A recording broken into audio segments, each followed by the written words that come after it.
मंदिराला घेरून असणाऱ्या संपूर्ण तटबंदीच्या आवरणाला तमिळ भाषेत थिरुचित्रमळगई असे म्हटले जाते.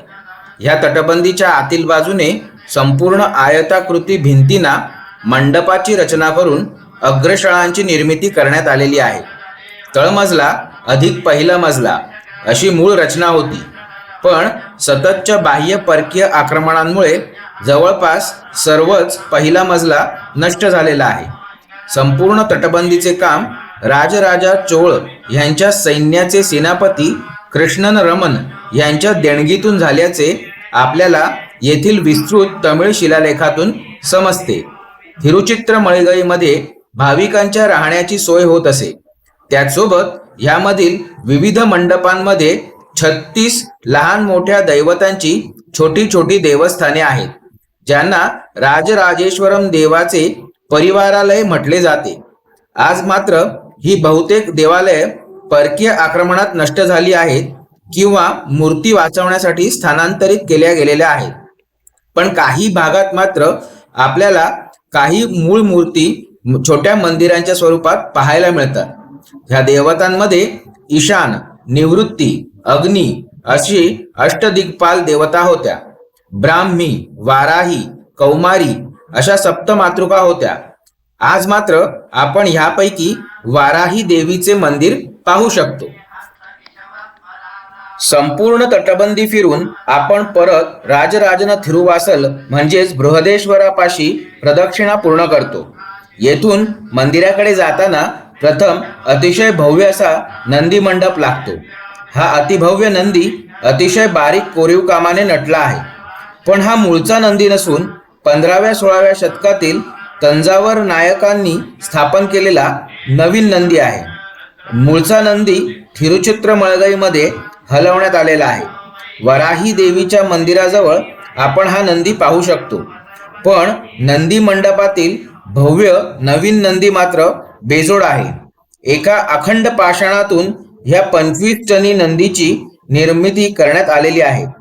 ह्या मंडपाच्या छतावर नायक आणि मराठा राजकाळातील सुंदर अशी चित्रकला आपल्याला पाहायला मिळते. नंदीच्या मूर्तीची लांबी 20 फूट आणि रुंदी 8.5 फूट, उंची 13 फूट इतकी उंच आहे.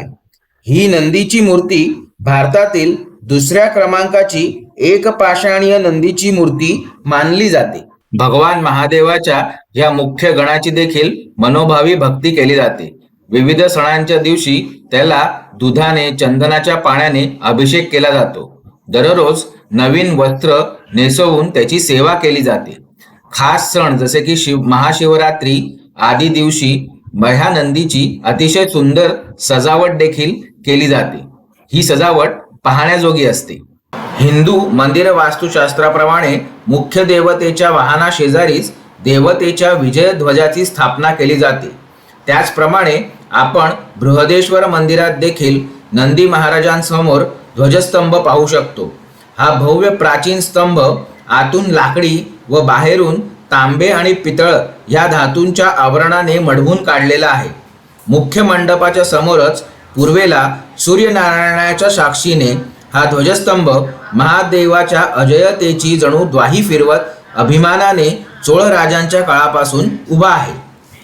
येथून समोरच आपल्याला श्री बृहदेश्वराचे प्रचंड भव्य मंदिर आणि त्याचे प्रवेशद्वार दिसते. त्यावर आपल्याला अतिशय भव्य असा श्रीविमानाचा प्रचंड मोठा कळस देखील पाहता येतो.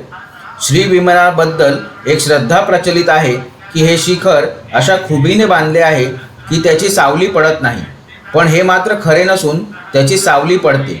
पण साधारणपणे 18 मजले उंच असणारे हे शिखर जवळपास 1000 वर्षे उलटून गेली तरी इंचभर देखील आपल्या गुरुत्व मध्यापासनं ढळलेले नाही. पिसाचा मनोरा झुकला. टॉवर ऑफ लंडन सुद्धा एका बाजूला कलता झालेला आहे. पण 6 भूकंप पचवून देखील अतिशय वजनी ग्रॅनाइट दगडांची रचना असणारे हे शिखर अढळ आहे. म्हणूनच श्री विमानाला दक्षिण मेरू असे सार्थ नाव आहे. प्रतिकात्मक रीतीने दक्षिण मेरू दाखवण्यासाठी शिखरावर भव्य अशा कीर्तिमुखाच्या बरोबर वर शिवपार्वती आसनस्थ झालेले आपण पाहू शकतो. श्री विमानावर पहिल्या 3 मजल्यांच्या भागात आपण दक्षिणमूर्ती, भिक्षांधर, लिंगोद्भव अशा शिवाच्या विविध कथा दाखवणाऱ्या मूर्ती पाहू शकतो. येथेच शिवपार्वतीच्या युगल मूर्ती सुद्धा आहेत. 3ऱ्या मजल्यावर अनेक शस्त्रे घेऊन युद्धमान वीरांच्या मूर्त्या आहेत.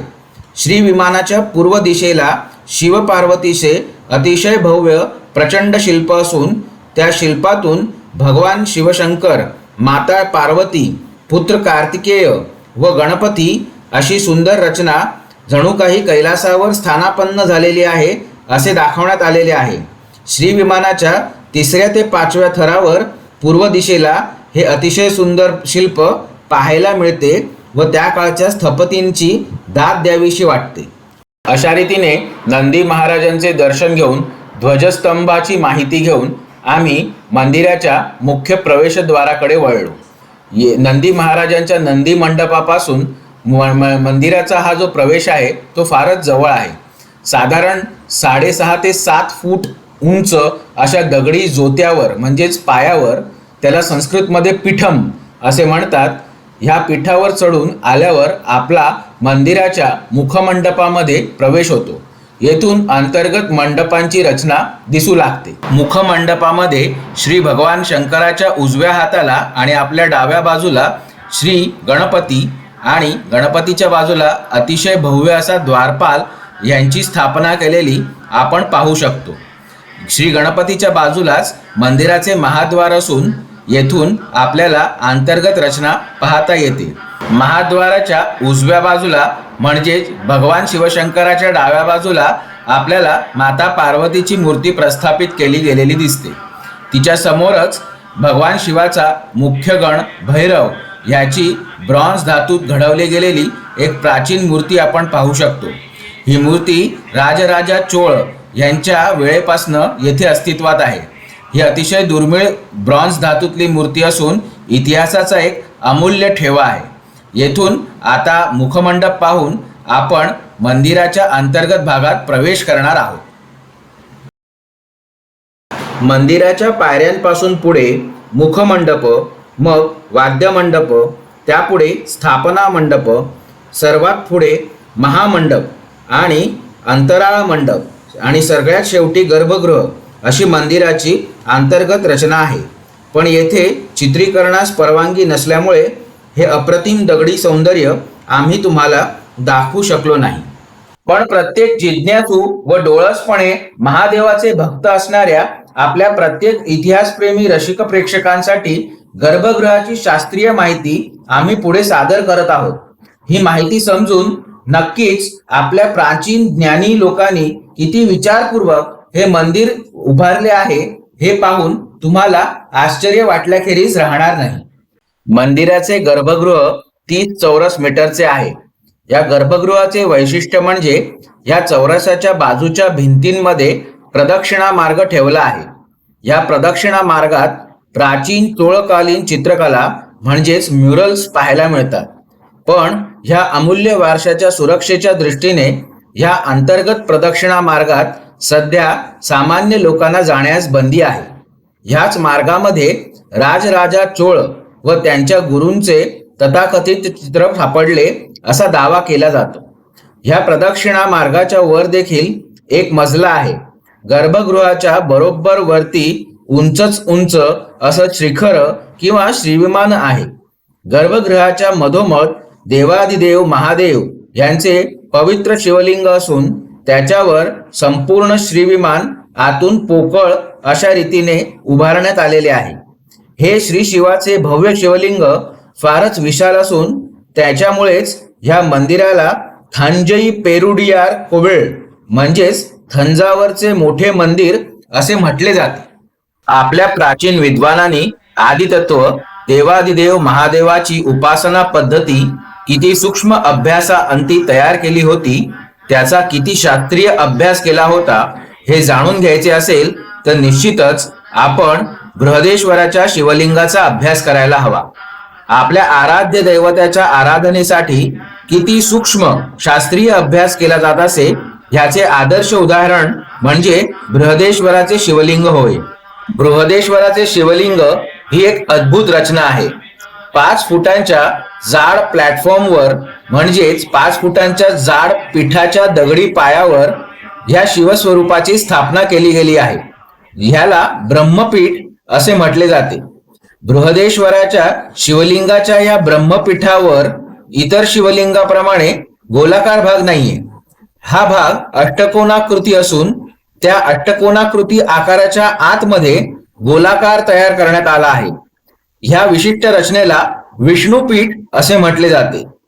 त्याच्यावर दंडगोलाकार भाग जो आहे त्याला रुद्रपीठ असे म्हटले जाते. पण ह्याखेरीज तंजावरच्या ह्या वैशिष्ट्यपूर्ण शिवलिंगाच्या दंडगोलाकार रुद्रपीठाचे महेश्वर, सदाशिव, परबिंदू, परनाधम आणि पराशक्ती, त्याचबरोबर शेवटचा पराशिव असे विविध भाग आहेत व त्याच्यावर अवकाशाची निर्वात पोकळी आतून पोकळ अशा श्री विमानाच्या स्वरूपात दाखवण्यात आलेली आहे. ही दुर्मिळ शिवपिंड प्राचीन हिंदू अगमशास्त्राने तयार केलेली आहे. 28 शैव आगमातील 17व्या क्रमांकाच्या मुकुटम आगमातील शास्त्राधार घेऊन ही दिव्य निर्मिती केली गेली आहे. चिदंबरमचे नटराज मंदिर व तंजावरचे बृहदेश्वर मंदिर येथेच आपण मकुटम आगमावर आधारित ह्या दुर्मिळ शिवपिंडींचे दर्शन घेऊ शकतो. हे शिवलिंग 13 फूट उंच आहे. मुकुटम आगमशास्त्र स्थैर्य देवत्व आणि आकाशातील निर्गुण निराकार देवत्व ह्याच्यातील संबंध तांत्रिक उपासनेतून शोधण्याचा प्रयत्न करते. त्यामुळे भव्य स्थिर लिंगावर आपल्याला येथे अवकाश दाखवण्यासाठी पोकळीयुक्त श्रीविमानाचे शिखर दिसते. याखेरीज या शिवलिंगाचे अजून एक वैशिष्ट्य म्हणजे या शिवलिंगाच्या भव्यतेमुळे एकपाषाणीय भव्य शिवलिंग गर्भगृहाच्या व मंडपाच्या दरवाजांमधनं आत आणता येणे शक्य नसल्याने आधी केवळ पायावर शिवलिंगाची प्राणप्रतिष्ठापना केली असावी व त्याभोवती गर्भगृह व मंडप त्यावर श्रीविमान बांधून मंदिर पूर्ण करण्यात आले असावे असे बरेच अभियंते आणि इतिहासकार मानतात. बृहदेश्वर मंदिर हे मूर्तिकलेसोबतच अतिशय उत्तम चित्रकलेसाठी देखील प्रसिद्ध आहे.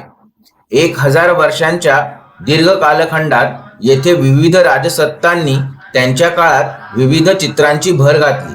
आपण मुख्यत्वे ह्या मंदिरात चोळ चित्रकला, नायक चित्रकला व मराठा चित्रकला ह्या 3 प्रकारच्या चित्रकला पाहू शकतो.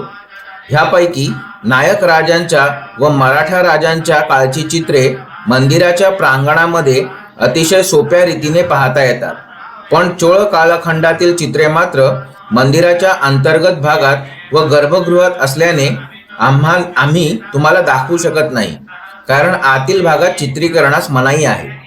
ही चोळकालीन चित्रे 1931 साली S.K. गोविंदस्वामी ह्या इतिहास तज्ञांनी मंदिराच्या गुप्त खोल्या शोधल्यावर प्रकाशात आली. 18व्या व 19व्या शतकामध्ये मराठा सत्तेच्या काळात तंजावर हे कला संस्कृतीचे तमिळनाडूमधील मुख्य केंद्र म्हणून उदयाला आले. सरफोजी राजे भोसले प्रथम ह्यांच्या काळात बृहदेश्वर मंदिरात बरीच चित्रे काढण्यात आली. सुब्रमण्य स्वामी देवळाच्या 2ऱ्या मंडपात आपण ह्या सरफोजी महाराजांचे प्राचीन चित्र पाहू शकतो. ह्यात सरफोजी महाराजांनी मंदिर प्रांगणातील भव्य ध्वजस्तंभ व भरतनाट्यम करता विशाल दगडी स्टेज बांधून घेतले. राजराजेश्वरम मंदिराच्या प्रदक्षिणा मार्गामध्ये आपण भगवान शिव, विष्णू, दुर्गा, पार्वती ह्या देवतांच्या पुराणातील कथांची त्याचसोबत चोळ सम्राटांची चित्र पाहू शकतो. बाहेरील अग्रशाळांमधून अशीच देवी देवतांची चित्रे काढण्यात आलेली आहेत. 15व्या व 16व्या शतकात नायक राजवटीच्या काळात मूळच्या चोळ चित्रांवर काही ठिकाणी नायकांनी नवीन चित्र काढून घेतली. ती देखील 500 वर्ष उलटून गेल्यामुळे फिकट झाली होती. त्यांचे संवर्धन अतिशय काळजीपूर्वक शास्त्रीय रीतीने पुरातत्व खात्याने इसवी सन 2000 साली डी स्टुडको पद्धतीने केले व मूळ चोळ चित्रे आणि नायक चित्रे अलग करून योग्य पद्धतीने संग्रहित करून ठेवलेली आहेत. अशा रीतीने बृहदेश्वर मंदिर परिसरातील विविध चित्रशैलींची माहिती घेतल्यावर आता आपण बृहदेश्वराच्या मंदिर परिसरातील बृहदेश्वराच्या परिवार देवतांची माहिती घेऊया. परिवार देवता म्हणजे ह्या संपूर्ण मंदिर कॉम्प्लेक्समध्ये अतिशय छोटी छोटी विविध मंदिरे आहेत. त्यांना बृहदेश्वराच्या परिवार देवता म्हणून संबोधले जाते. ह्या नकाशात तुम्ही त्यांची विविध स्थाने पाहू शकता. चला आता आपण हे सर्व मंदिरांची प्रत्यक्ष जाऊन भेट घेऊया. श्री बृहदेश्वराच्या आवारातील नैऋत्य म्हणजेच दक्षिण पश्चिम कोपऱ्यामध्ये शिवशंकराच्या पुत्राचे म्हणजेच विघ्नहर्त्या गणेशाचे छोटेखानी टुमदार मंदिर आपण पाहू शकतो. सर्फोजी राजे द्वितीय ह्या मराठा राजांनी हे मंदिर बांधले. अशा आशयाचा अतिशय सुंदर मराठी भाषेतील प्राचीन शिलालेख ह्या मंदिराच्या पायऱ्यांवर कोरलेला आपल्याला येथे पाहायला मिळतो. त्यातील महाराज सर्फोजी कृत ही अक्षरे तर स्पष्टपणे वाचायला मिळू शकतात. हिंदू मंदिरशास्त्राप्रमाणे या छोट्याशा मंदिरात देखील बाहेर मुखमंडप, दाराच्या आत अंतराळ आणि सर्वात शेवटी आतील खोली म्हणजेच गर्भगृहात मूर्तीची स्थापना केली गेलेली आहे. श्री गणेशाचे हे मंदिर श्री देव बृहदेश्वराच्या परिवारातील सर्वात नवीन बांधले गेलेले मंदिर आहे. या मंदिराच्या पाठील अग्रशाळांमध्ये सर्फोजी राजांनी इसवी सन 1801 साली तंजावर राज्यातील वीरसिंगम पेट्टाई गावात त्यांना मिळालेल्या 108 शिवलिंगांची सन्मानाने पुनर्प्रतिष्ठापना केलेली होती, ज्यांची आजही पूजा केली जाते. असे मंदिराचा इतिहास तपासताना आपल्याला समजते. मंदिराच्या मुखमंडपामध्ये आपण प्राचीन मराठा चित्रकलेचे अतिशय सुंदर अवशेष पाहू शकतो. आम्ही दुपारी 1 नंतर येथे पोहोचल्याने मंदिर दर्शनाकरता बंद होते. तरी देखील गर्भगृहातून गणपती बाप्पा सर्वांना दर्शन देत होते. येथे आपल्याला अतिशय सुंदर चित्रकला पाहायला मिळते. अशा रीतीने गणपती बाप्पाचे दर्शन घेऊन आपण परिवारातील पुढील देवतेच्या मंदिराकडे जाऊया. बृहदेश्वर मंदिराच्या आवारातील श्री गणेशाच्या मंदिरानंतर दुसरी मुख्य देवता म्हणजे श्री माता पार्वती, जिला तामिळ भाषेत पेरियानायकी अम्मन म्हणून ओळखले जाते. मूळ मंदिर जरी राजराजा चोळांच्या काळातील असले तरी सध्याची पार्वती मातेची मूर्ती 13व्या शतकातील पांड्य सम्राट जटावर्मन सुंदर पांड्यन ह्यांनी स्थापित केलेली आहे. पुढे 15व्या शतकात विजयनगर सम्राटांनी मंदिराचा मुखमंडप बांधून घेतला. भव्य उंच दगडी खांब व त्यावर दगडी आडव्या ग्रॅनाइट शिलाखंडांच्या रचनेतून ह्या मंडपाची बांधणी केली गेलेली आहे. इसवी सन 1799 ते इसवी सन 1835 ह्या काळात ह्या विशाल ग्रॅनाइटच्या छताचा कॅनव्हास सारखा उपयोग करून शिवपुराणातील विविध कथा सर्फोजी भोसले महाराजांनी निटनाट चित्रकारांकडून चित्रित करवून घेतल्या. मराठा कालखंडातील हे उत्तम चित्रीकरणाचे उदाहरण आहे. त्याचसोबत मंदिराच्या खांबांवर आपण याळी ह्या काल्पनिक धार्मिक प्राण्याच्या मूर्ती कोरलेल्या देखील पाहू शकतो. देवी पार्वतीची मूर्ती 7 फुटांची असून देवीच्या वरील 2 हातात कमळ व अर्घ्यमाळ असून खालील 2 हात आशीर्वाद व अभय मुद्रेमध्ये आहेत. बृहदेश्वर मंदिराच्या मुख्य गर्भगृहाच्या बाहेरच उत्तर दिशेला लागून चंडेश्वर किंवा चंडिकेश्वर मंदिर आहे. हे बृहदेश्वराच्या परिवारालयातील प्रमुख मंदिर आहे. चंडिकेश्वर किंवा चंडेश्वर हे शिवभगवानांच्या 63 अत्युच्च परमभक्तांच्या यादीमधील एक पवित्र पूजनीय संत होते, ज्यांना स्वतः शंकराने सर्व भक्तगणांचा मुख्य नेमले अशी आख्यायिका तामिळनाडू परिसरात प्रसिद्ध आहे. त्याचमुळे द्रविड मंदिर रचनेमध्ये शिवशंकराच्या देवालयात गर्भगृहाला लागूनच त्यांचे मंदिर बांधायची परंपरा आहे. चंडेश्वराला शिवालयाचा व्यवस्थापक मानले जाते. त्याचमुळे प्रत्येक शिवभक्ताने शिवाच्या दर्शनानंतर मंदिरातून निघण्याआधी चंडेश्वराचे सुद्धा दर्शन घ्यायचेच व त्याच्या समोर टाळी वाजवून त्याला आपण मंदिरातून देवाच्या मालमत्तेतून काहीही नेत नाही याची खात्री पटवून देऊन त्याचे आशीर्वाद प्राप्त करायचे. असा रिवाज आजही बृहदेश्वर मंदिरात पाळला जातो. चंडेश्वराचे हे छोटेखानी मंदिर मूळ मंदिराच्या सोबतच उभारले असे बहुतेक इतिहासकार मानतात. तामिळनाडूमध्ये 6व्या ते 8व्या शतकात 63 नयनार म्हणजेच शिवाचे परमभक्त असे संत होऊन गेले.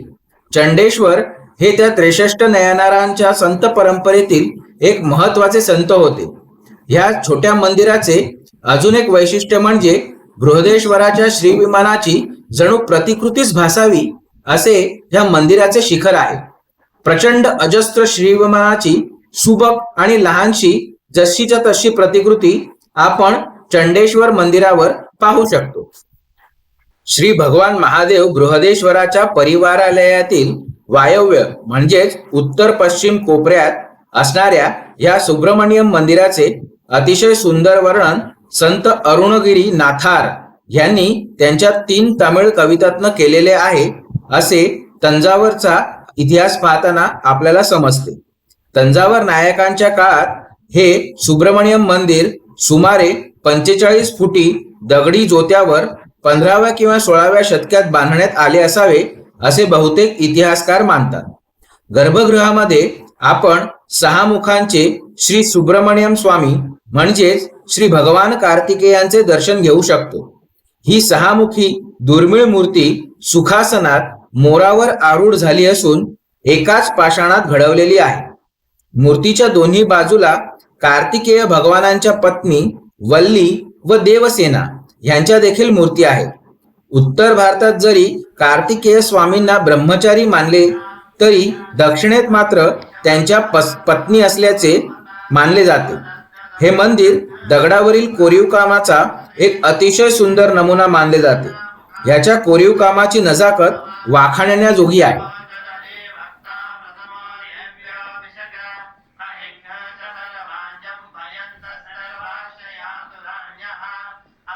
श्री भगवान बृहदेश्वराच्या परिवारातील या मुख्य देवतांखेरीज मंदिराच्या अग्रशाळांमधून आपण विपुल प्रमाणात शिवलिंगांची स्थापना केलेली पाहू शकतो. ह्याच्यातली काही शिवलिंग गणेश मंदिराच्या पाठी श्री छत्रपती शर्फोजी राजांनी प्रस्थापित केलेली होती, जी तंजावर राज्यातील गावांमधून त्यांना मिळाली. याखेरीज त्यांच्या आधीच्या तंजावर नायक राजकुळातील, त्याच्याही आधीच्या पांड्य राजकुळातील विविध राज्यकर्त्यांनी वेळोवेळी त्यांना इतरत्र मिळालेली शिवलिंग किंवा काही धार्मिक कारणे जसं नवस, उपवास, व्रते इत्यादींच्या उद्यापनाच्या वेळेला स्थापन केलेली शिवलिंगे अशा स्वरूपातील अनेक शिवलिंग आपण अग्रशाळातून पाहू शकतो.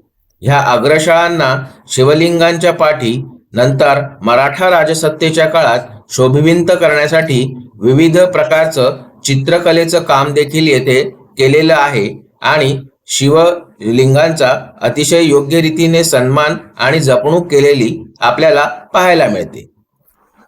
तर मित्रांनो, अशा रीतीने आपण ह्या भागामध्ये श्री भगवान बृहदेश्वराच्या सर्वशक्तिशाली शिवलिंगाचे दर्शन घेतले आणि त्याचबरोबर त्याच्या परिवारातील इतर देवतांचे देखील मंदिरातील स्थान पाहिले व पवित्र दर्शन घेऊन आशीर्वाद प्राप्त करून घेतले.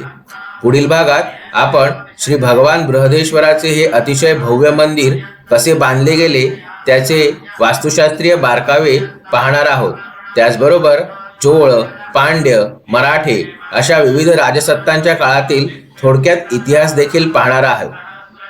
तुम्हाला हा व्हिडिओ कसा वाटला ते तुमच्या प्रतिक्रियांद्वारे आम्हाला नक्की कळवा. व्हिडिओ आवडला असल्यास आपल्या परिवाराला, मित्रांना आवर्जून फॉरवर्ड करा व मराठ्यांनी महाराष्ट्राच्या बाहेर केलेल्या या सांस्कृतिक प्रचंड पराक्रमाचा इतिहास सर्वांपर्यंत पोहोचवण्यासाठी आम्हाला मदत करा. छत्रपती शिवाजी महाराजांच्या दक्षिण दिग्विजयातील आणि मराठा साम्राज्याच्या तामिळनाडूमधील पुढच्या पाऊलखुणांचे भाग पाहण्यासाठी आमचे चॅनेल नक्की सबस्क्राईब करा ही नम्र विनंती. पुढील भागात लवकरच पुन्हा भेटूया. धन्यवाद.